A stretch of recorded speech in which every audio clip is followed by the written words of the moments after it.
அனைவருக்கும் இனிய வணக்கம். நீர் மருத்துவ நன்னாள். இன்று 19வது நன்னாள். தவயோகி ஆழ்வார் சித்தர் சித்த யோகினி பீடம், மன்சராபாத் கிராமம். என்னுடைய நம்பர் 96 26 03 40 57 தொடர்பு கொண்டு மகிழ்ந்து இந்த புத்தகத்தை பெற்று நலமாக என்றென்றும் சுறுசுறுப்பாக ஆரோக்கியமாக வாழ முடியும். மருந்து மாத்திரைகள் எதுவும் தேவையில்லை.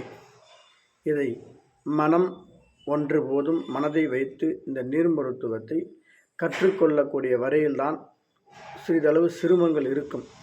கற்றுக்கொண்ட பிறகு உங்களுடைய உடலில் ஏற்படுகின்ற மாற்றங்கள் அளவுக்கடிய மாற்றங்களை தந்து உடலில் நோய் இல்லாமல் என்றும் சுறுசுறுப்பாக இளமையாக மருந்து மாத்திரைகளே சாப்பிடாமல் காலம் முழுவதும், அதாவது மரணத்தை வெல்லும் திரு மந்திரமாகவே இந்த நீர் மருத்துவம் உங்களுக்கு அமைந்துவிடும் என்பதுதான் உணர்ந்த கருத்து.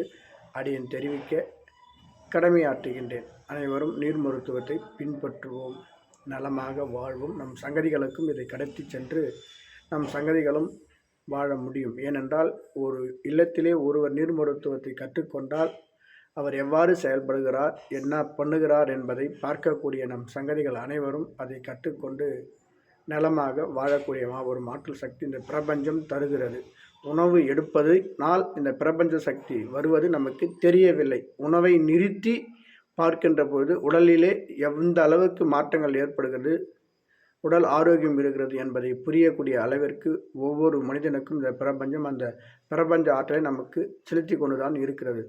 அதை தக்க வைத்து கொள்வது நாம் விரத முறைகளை கடைபிடிப்பதனால்தான் அந்த பிரபஞ்ச ஆற்றல் பேரொலியானது நமக்குள் இறங்கி இந்த சிற்றொலியை வழிநடத்த அழியாத நிலையை உருவாக்கி தருகின்ற சக்தி தான் பிரபஞ்ச ஆற்றல்.